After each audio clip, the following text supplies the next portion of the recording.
Vous êtes à l'abreuvoir de l'actualité. Bonsoir, bienvenue, les grandes articulations. Consolidation de la paix, un plaidoyer vivement attendu. L'heure est à la validation de la stratégie nationale. Le document entrevoit la participation politique et l'implication des filles et femmes dans la prévention et la gestion des conflits.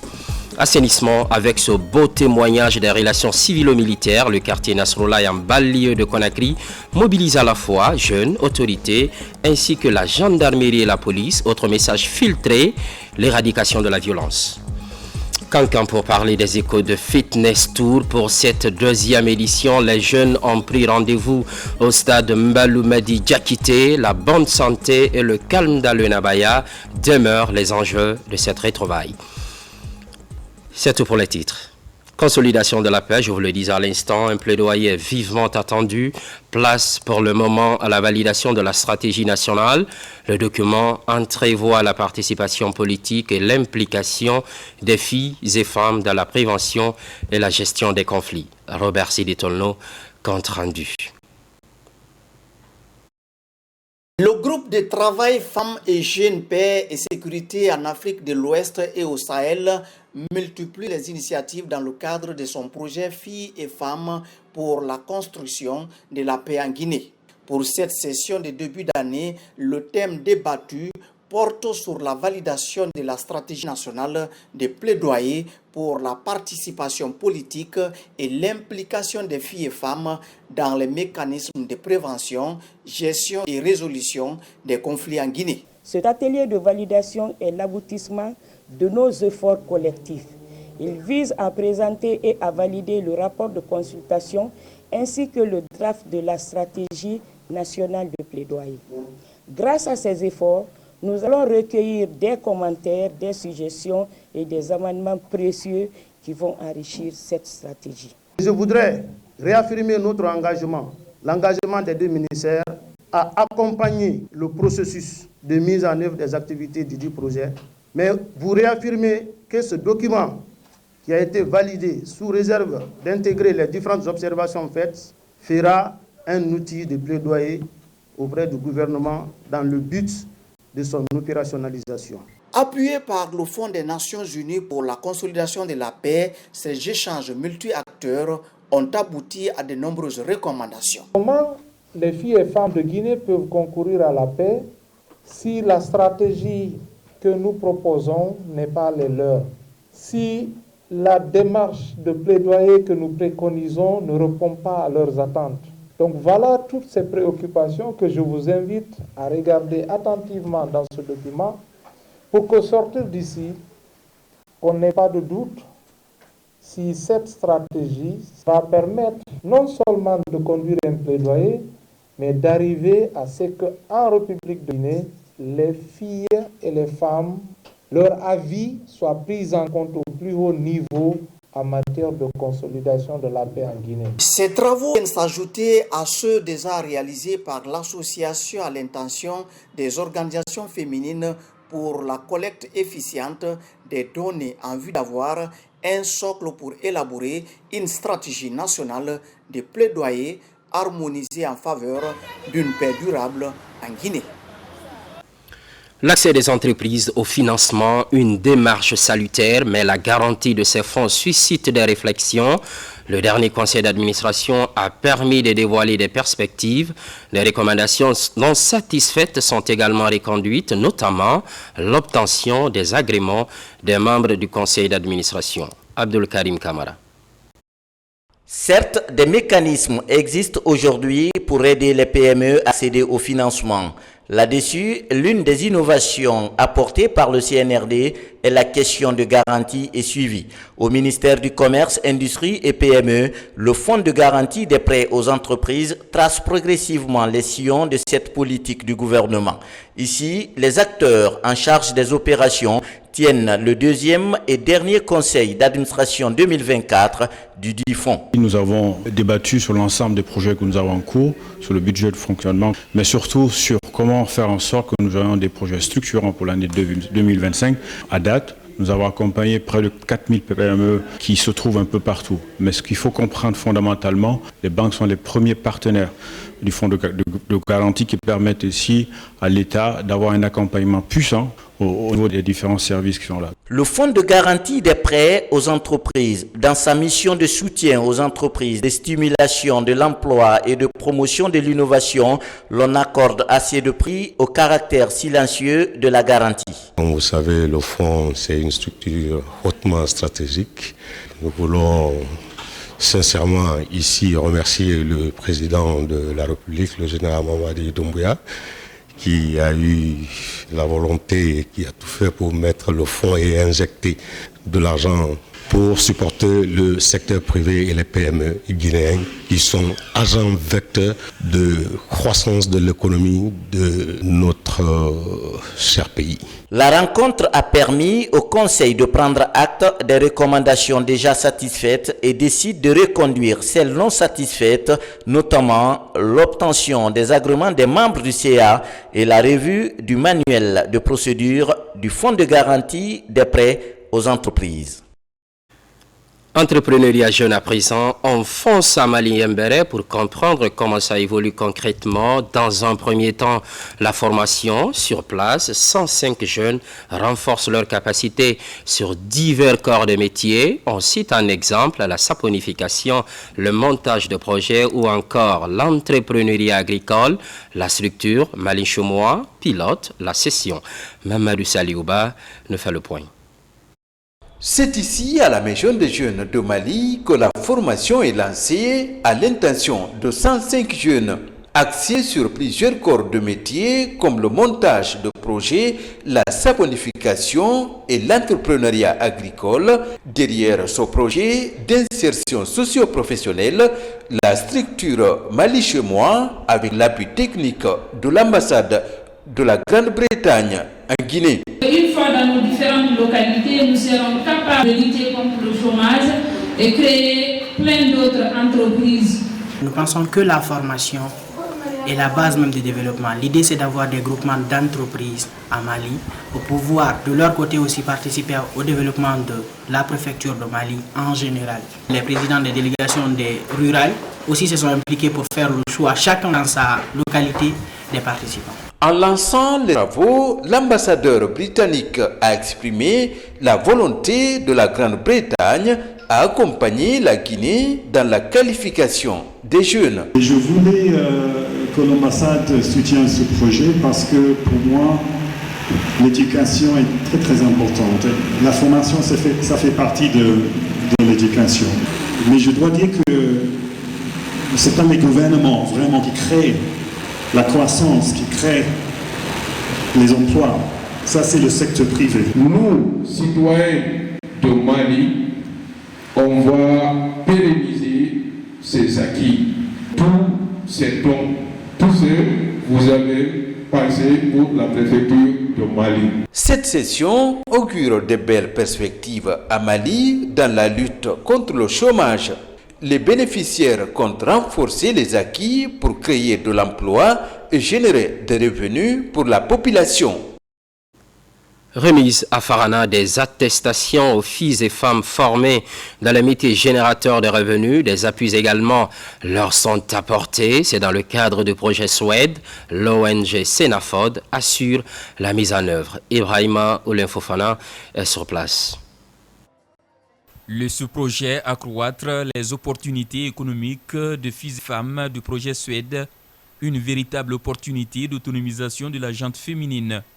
Ici à Farana, les activités sont mises en œuvre par Senafod, Centre africain de formation pour le développement, au compte du consortium Senafod Agile, Maison Mère.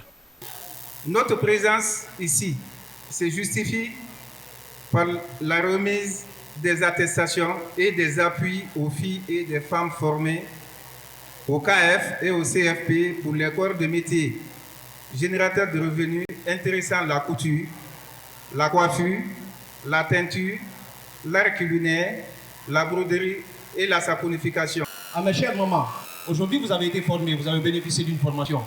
Il faudrait que cette formation puisse apporter au moins quelque chose dans vos différentes familles. Puisque une femme qui est autonome, c'est une famille qui s'épanouit. Dans la région de Farana, cette formation d'autonomisation a touché 8093 filles et femmes. Un appui de la Banque mondiale très félicité par bénéficiaires et autorités. Moi, Oumou, j'ai quitté l'école depuis le temps du feu président Ahmed Sékou Touré. Mais c'est ce projet qui m'a permis d'être une formatrice. Et aujourd'hui, je reçois mon salaire dans une enveloppe. Nous sommes très contents des autorités. Nous constatons aujourd'hui que le développement des infrastructures va de pair avec le développement du facteur humain, du potentiel humain, et surtout les femmes, ce qui va concrétiser effectivement le projet Suède dans son grand volet de dividendes démographiques. Cette cérémonie est marquée par des sketchs basés sur l'autonomisation des femmes. Elle est aussi une occasion de solliciter auprès des autorités la pérennisation des acquis du projet afin que ces attestations et ces appuis puissent être utilisés à bon escient.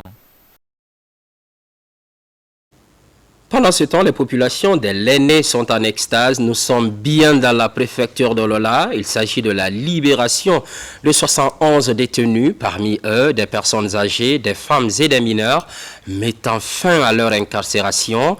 C'est pour une affaire liée aux violences survenues entre éleveurs et agriculteurs les 12, 13 et 14 janvier 2024. Mohamed Saloupaï décrit cette ambiance à la sortie de prison.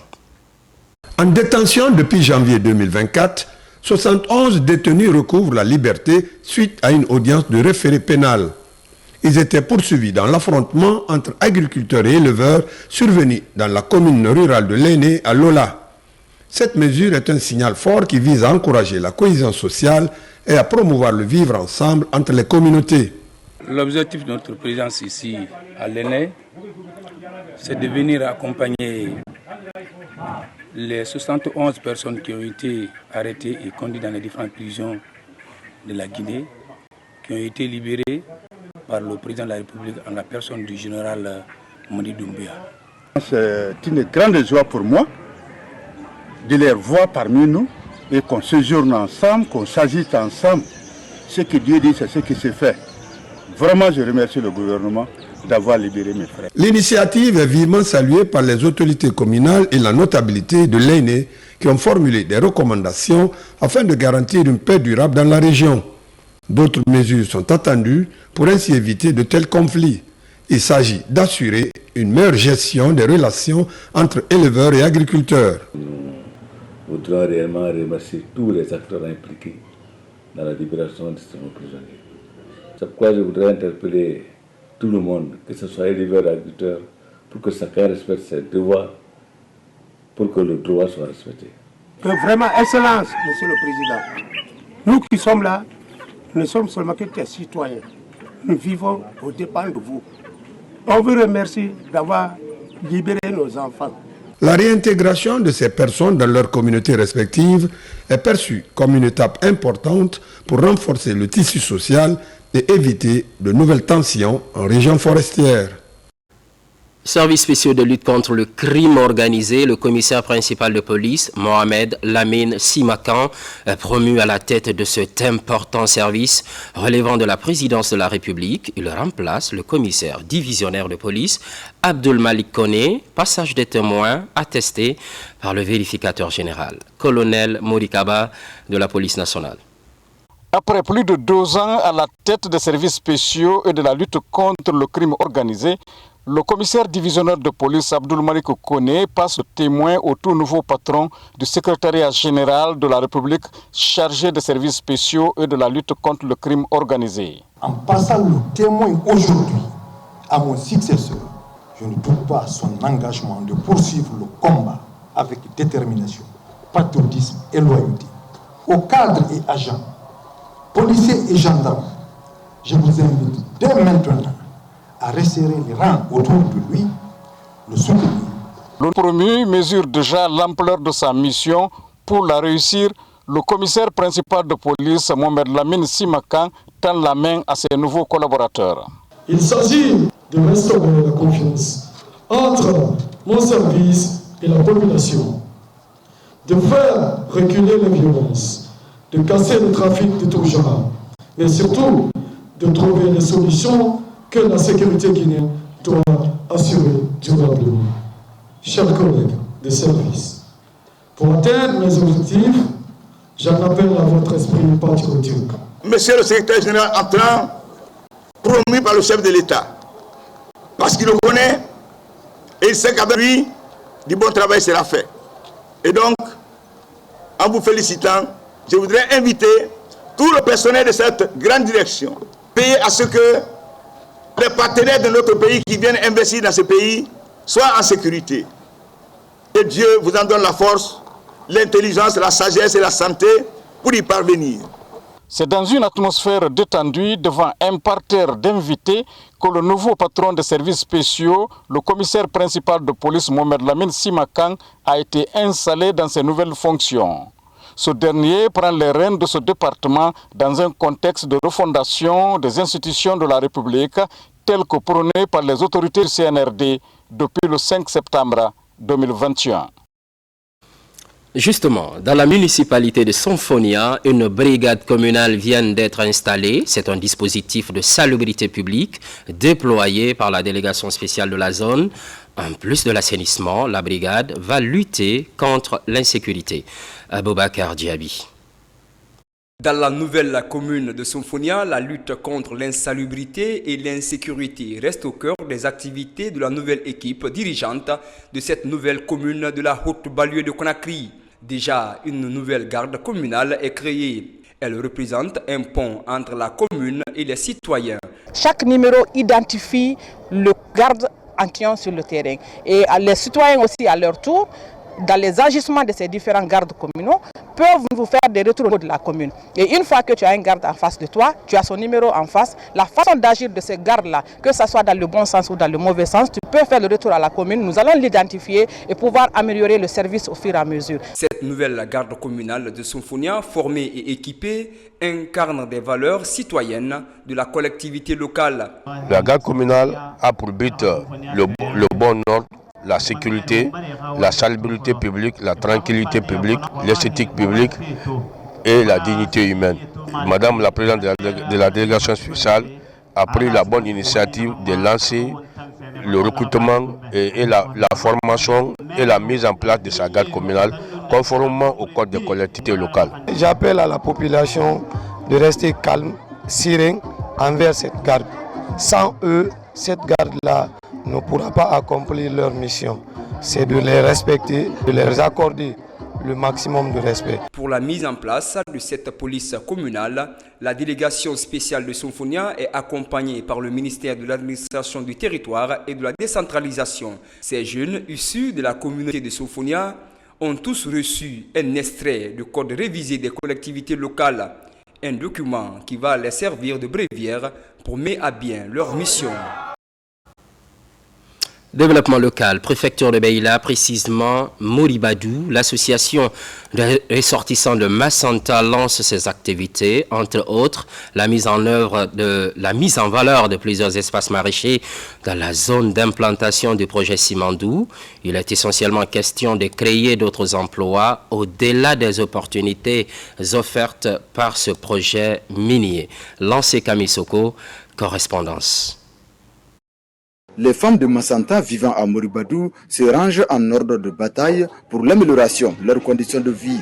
Cette résilience de la couche féminine est portée par la coopérative agricole des femmes innovantes. On était assises. On a pris une initiative. On dit, nous qui ne pouvons pas monter au mont, attends, on n'a qu'à s'organiser. On va faire l'agriculture. On veut travailler de nous-mêmes pour chercher vraiment à quoi manger. Ces activités porteront essentiellement sur l'exploitation de la couche féminine des ressortissants de Massanta vivant en situation précaire ici à Moribadou. Avec la mise en œuvre de ce projet, l'association des ressortissants de Massanta autour du Simandou exprime sa volonté de contribuer davantage à l'amélioration du climat de paix et de prospérité le long du méga-projet Simandou. Si nous-mêmes, nous nous engageons dans notre autodéveloppement, surtout le développement agricole, Le projet minier peut prendre fin demain après-demain. Ce projet agricole ne prendra jamais fin. Voir un groupement associatif des femmes de Massanta créer une coopérative agricole pour pouvoir subvenir à leurs besoins quotidiens me réjouit à plus d'un titre. Elles ont vu juste, la terre ne trahit pas. Je suis fière que nos sœurs et frères travaillent les mains dans les mains. Je vous encourage, je vous remercie. C'est dans le respect et l'unité, dans la paix, qu'on peut réussir. L'ambition des membres de la coopérative agricole des femmes innovatrices de Massanta est d'explorer d'autres opportunités d'emploi autres que les mines autour du projet Simandou. Sauvegarde de l'environnement, on s'intéresse aux ressources naturelles dans le paysage de Bafing-Falémé. Un projet de gestion intégrée est en implémentation. Fini la 6e session de son comité de pilotage. Les nouveaux défis sont fixés, les projections définies. Ce sont plusieurs activités afin de protéger les richesses fauniques et floristiques. Ousmane Ba. Le projet Gestion intégrée des ressources naturelles dans le paysage Bafing-Falémé tient sa 6e session du comité de pilotage. À cheval entre la Moyenne et Haute-Guinée, le projet a permis la réalisation de plusieurs activités en faveur des communautés. Énergie renouvelable, éco-village avec des foyers améliorés, des activités génératrices de revenus telles que l'apiculture, la saponification et autres maraîchages. Nous sommes très satisfaits. Nous avons suivi les témoignages de quelques bénéficiaires, en tout cas les services techniques qui évoluent dans la zone, qui nous témoignent ici de la transformation qu'ils ont constatée au niveau des villages. Et ça, c'est extrêmement encourageant. Le projet qui se poursuit jusqu'à fin 2025 concilie projet de développement et protection de l'environnement à travers des parcs de réserve de faune et de flore. Cette année a été couronnée par la création de la réserve de faune Gambi-Falémé, qui a une proportion de 12,5%. Et cette proportion de 12,5% ajoutée au nouveau réseau des aires protégées que nous sommes en train de créer va propulser la proportion nationale de couverture des aires protégées de 22% à 35%. Comment pouvons-nous valoriser les données capitalisées par ce projet à date afin de faire l'état des lieux massifs de Fouta-Djallon, c'est-à-dire une situation de référence, et mettre surtout en évidence les efforts que notre pays, la Guinée, continue de déployer pour la restauration des écosystèmes dans ce massif. Au cours de la session, des défis sont partagés et un plan de travail pour l'année 2025 validé. Le tout couronné par des recommandations qui permettent de surmonter tous les obstacles pour ce projet modèle à implanter dans d'autres régions. Un mot d'assainissement avec ce beau témoignage en image des relations civilo-militaires. Vous le verrez tout à l'heure, le quartier Nasrolaye, un banlieue de Conakry, mobilise à la fois jeunes, autorités, personnel de la gendarmerie mobile ECO 18 et de la CMIS 21 de COSA. Autre message filtré de cette opération coup de balai, l'éradication de la violence. Adjudant-chef Oumar Kamara de la presse militaire. C'est une jeunesse épris de paix et de progrès pour le quartier Nasrolaye, commune de Ratouma. Elle dit stop à toute forme de violence dans la zone. En ce premier samedi de l'année 2025, elle organise une campagne d'assainissement le long de l'autoroute Le Prince. L'initiative est de l'association des jeunes Balisards pour la renaissance de Nasrolaye en synergie d'action avec le bureau de la jeunesse du quartier. On a vu que sur l'axe, il y a tellement de violence et les gens ne sont pas tellement basés sur l'assainissement. On veut montrer encore à l'État qu'on est prêt à travailler avec eux. On a besoin d'eux, comme eux aussi ils ont besoin de nous. On a besoin encore de leur soutien. Mais ce qui me rend beaucoup plus content, c'est le fait que les forces de sécurité sont avec nous. Notre objectif, c'est d'éradiquer cette stigmatisation-là. Montrer à tout le monde que la jeunesse de Nasrolaye est une jeunesse consciente, est une jeunesse qui veut l'évolution du quartier de Nasrolaye et cette évolution qui ira jusqu'au niveau national même. Pour cette opération coup de balai sur l'autoroute Le Prince, L'escadron de gendarmerie mobile numéro 18 de Koza et la compagnie mobile d'intervention et de sécurité de la localité accompagnent la jeunesse. Quiconque parle de développement, il faut forcément parler de la salubrité publique, de la jeunesse qui est la partie active de cette population. Nous ne pouvons que remercier, les encourager, et à chaque fois qu'il y a eu des activités organisées dans ma circonscription, j'ai été toujours contacté et je les encourage à pérenniser ces actions sur l'axe. Nous souhaiterons vraiment, avec l'appui des jeunes conscients, qu'il y ait zéro violence sur l'axe. On est très ravis d'eux. Avec eux, il y a la bonne collaboration qu'on est en train de faire ensemble. On prie le bon Dieu que la jeunesse de Nassoulaye sur l'axe prenne conscience que vraiment nous sommes avec eux et nous sommes là pour eux, nuit et jour, pour leur sécurité. Pour ainsi répondre à l'appel des autorités de la transition, les jeunes des quartiers Smambossian 1 et 2 se sont aussi mobilisés. Les deux quartiers, les jeunesses sont soudées déjà. C'est le quartier qui est scindé, mais les populations restent unies. Nous travaillons main dans la main. Fréquemment confrontés au mouvement de violence et de destruction des biens publics, ces jeunes s'engagent désormais dans la promotion et la consolidation de la paix dans leur contrée. Cette synergie d'action civilo-militaire s'est déroulée dans une ambiance de joie et de cohésion entre les deux entités.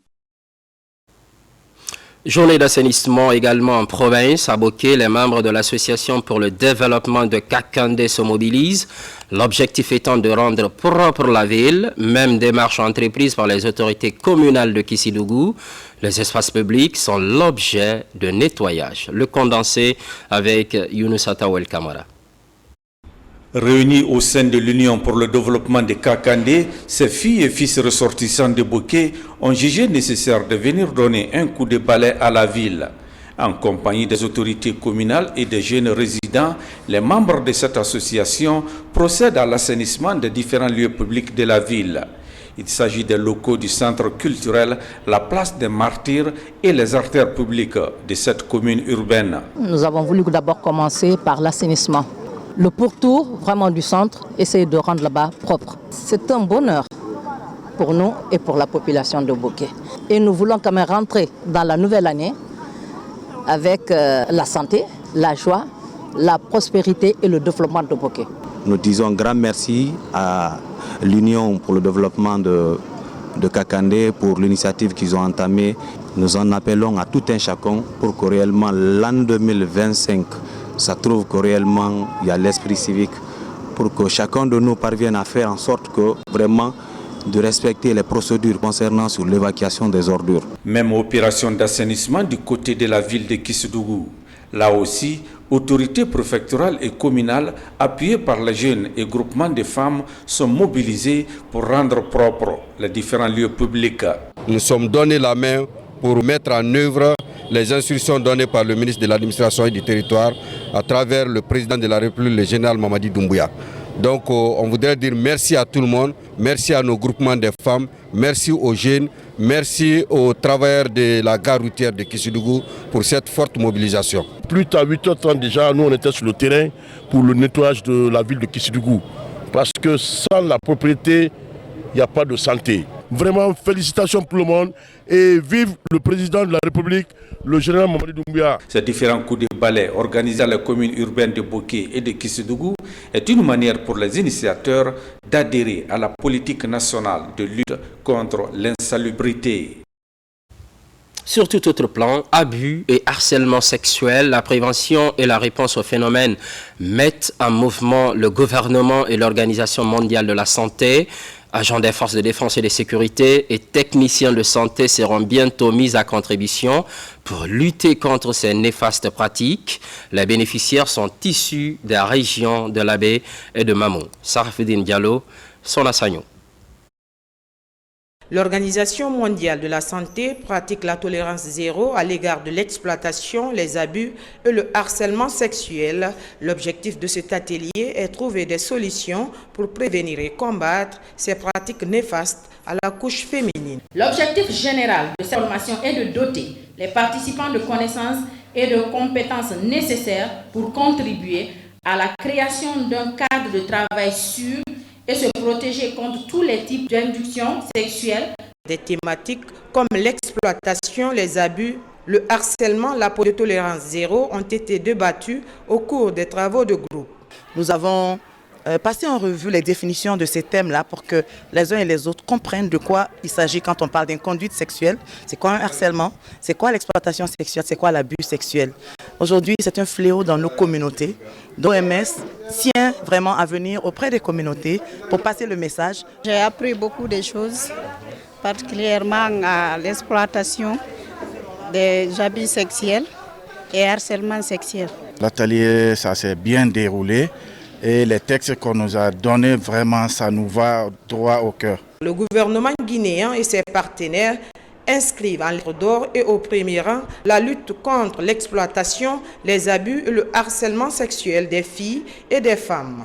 Les victimes doivent être soutenues et encouragées à parler avec des ressources adaptées pour les aider à se construire. Ensemble, nous devons créer un environnement sûr et respectueux où les abus sexuels sont fermement condamnés et que les victimes trouvent justice et soutien. A rappelé que ces pratiques constituent une violation des droits de la personne et trahissent les valeurs fondatrices des Nations Unies. Et puis, l'international guinéen Ibrahim Kouyaté jette son dévolu sur l'humanitaire. Il a désormais une fondation dans le pays, en plus de son séjour footballistique en Allemagne. En collaboration avec la fondation Joshua Gilavogui, la journée de l'orphelin est organisée. On peut noter la présence de plus de 200 enfants issus de 4 orphelinats du Grand Conakry. Ça, Martin Francinaduno, Mamadou Saliou Bangoura. Fortement mobilisés, ces enfants sont issus de 4 orphelinats, Regina Maris de Kipé, Abou Mangué de Somfonia, Akuna Matata et Josia Gilavogui. Ils vivent une journée spéciale que la Fondation Kouyaté Inen, en collaboration avec la Fondation Josia Gilavogui, leur est dédiée. Mon objectif d'aujourd'hui, c'était de sensibiliser l'opinion publique de la situation de ces enfants. Oui.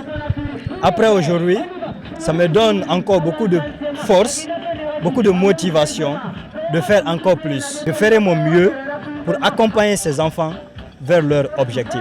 Je suis convaincu que l'avenir de notre nation repose sur l'importance que nous accordons à l'éducation de ces enfants.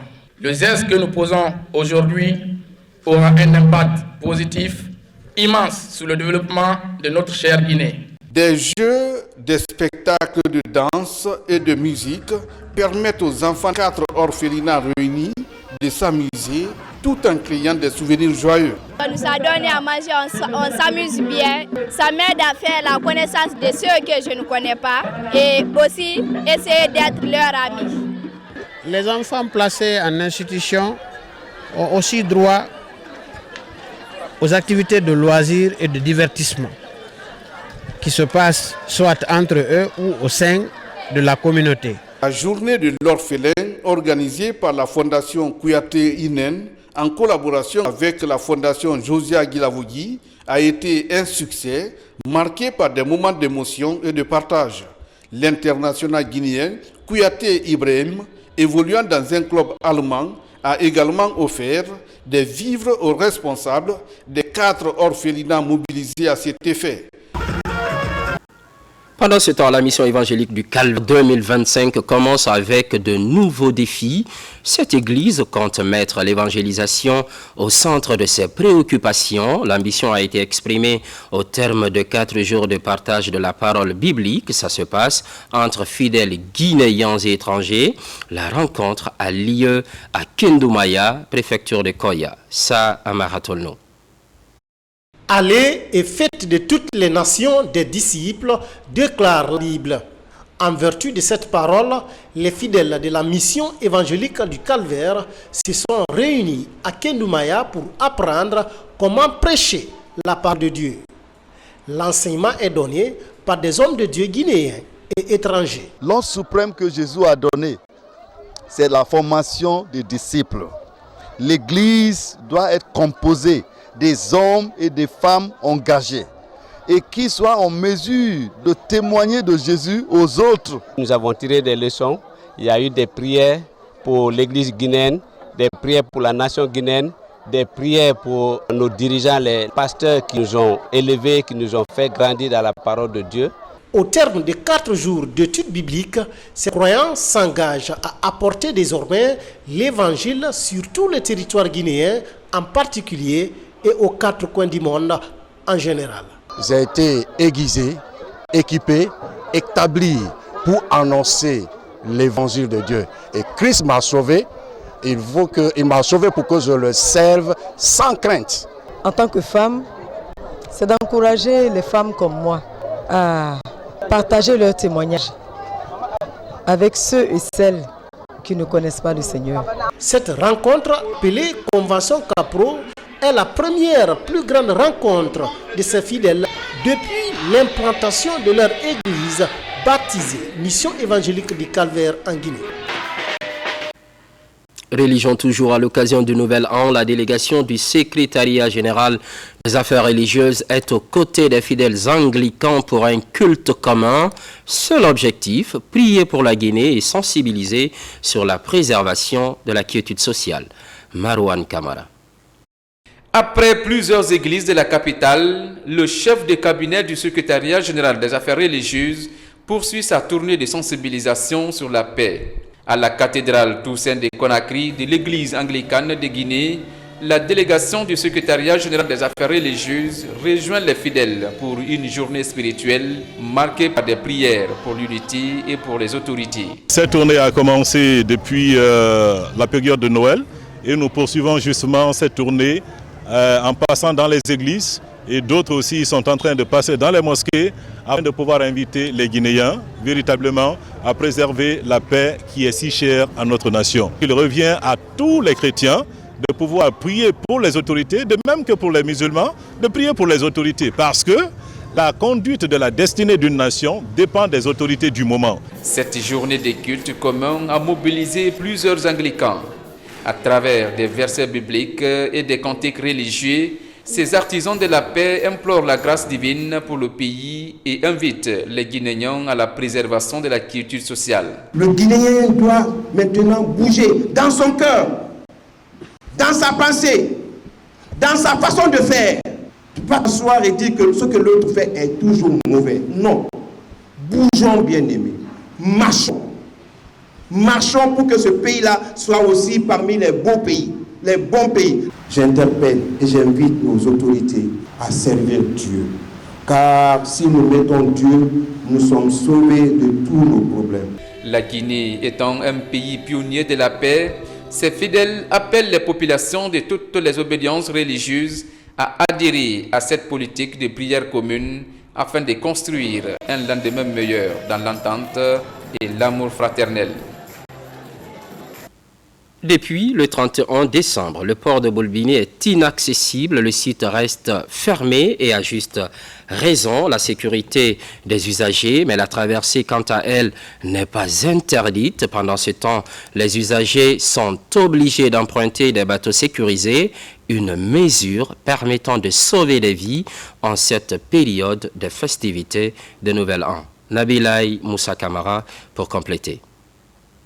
Du mardi 31 décembre au dimanche 5 janvier, il est formellement interdit d'emprunter des pirogues à partir du port de Bolbiné pour la traversée de l'archipel des îles de Los. Cette décision de l'agence de navigation maritime est appliquée au pied de la lettre par les services de défense et de sécurité.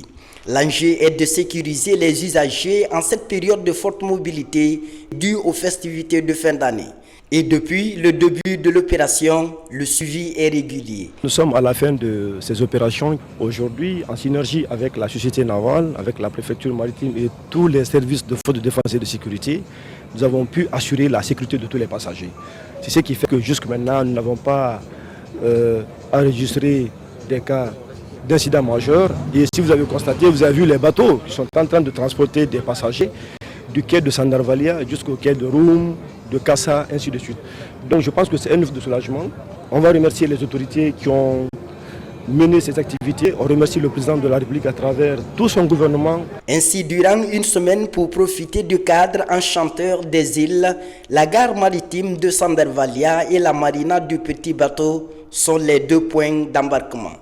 Pour réussir ce pari, la direction générale de la Société navale guinéenne a mis à la disposition des passagers 6 bateaux de grande capacité. À date, puisque ça finit le dimanche, pour le moment nous sommes satisfaits puisqu'il y a 0 incident. Donc voilà, c'est une satisfaction déjà pour la SNG puisque c'est cette mission qui a été confiée par le gouvernement à travers le ministère des Transports. Il y a 2 pontons qui sont en construction à Soro et à Roum. Je pense que d'ici la mi-mars, ces 2 quais seront livrés. C'était magnifique. Non seulement il y avait la sécurité et fiabilité aussi, parce que c'est ce que ça compte beaucoup, quoi. Tout le monde est parti et revenu sans problème.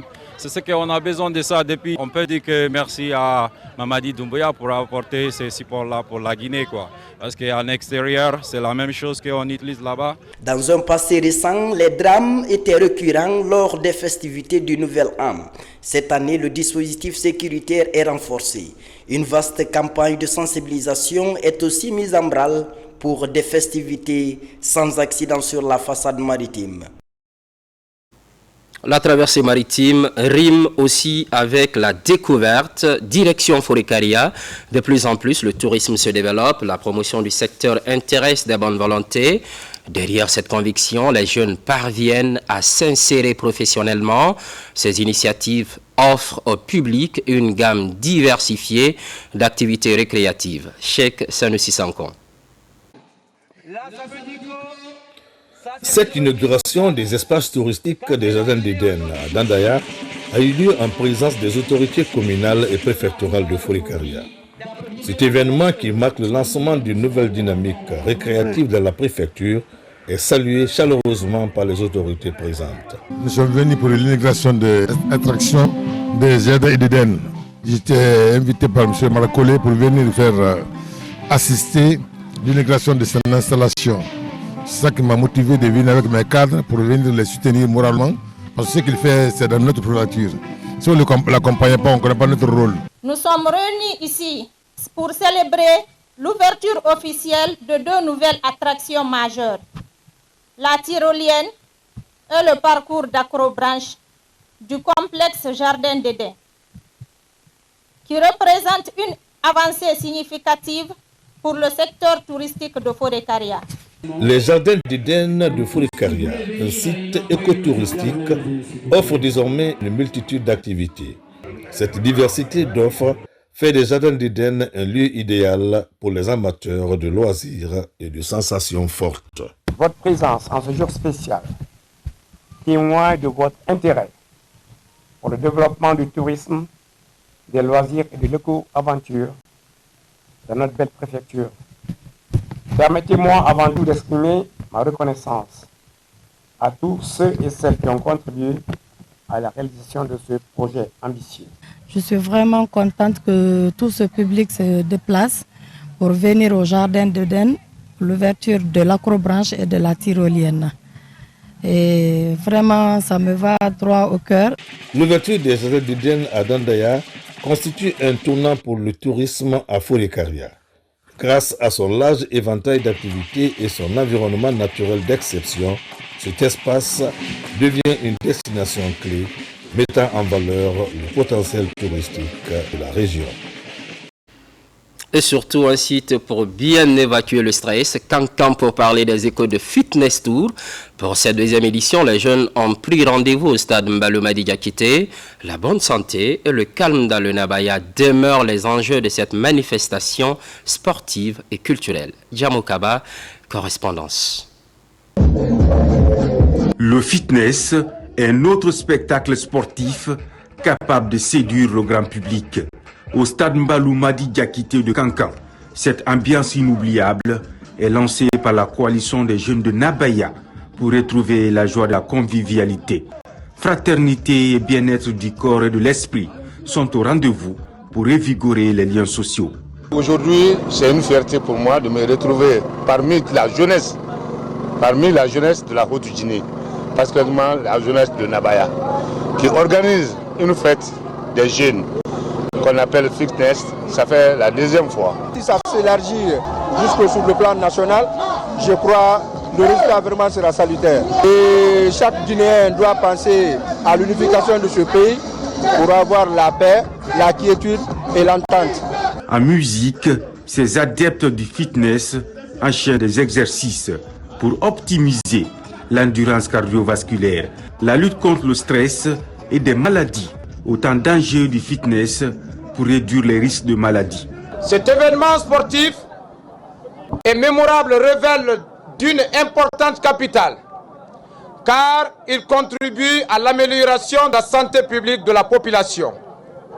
Ce sport qui se développe petit à petit à Kankan sur l'initiative de la coalition des jeunes de Nabaya constitue aujourd'hui le meilleur remède contre les maladies cardiovasculaires et tant d'autres.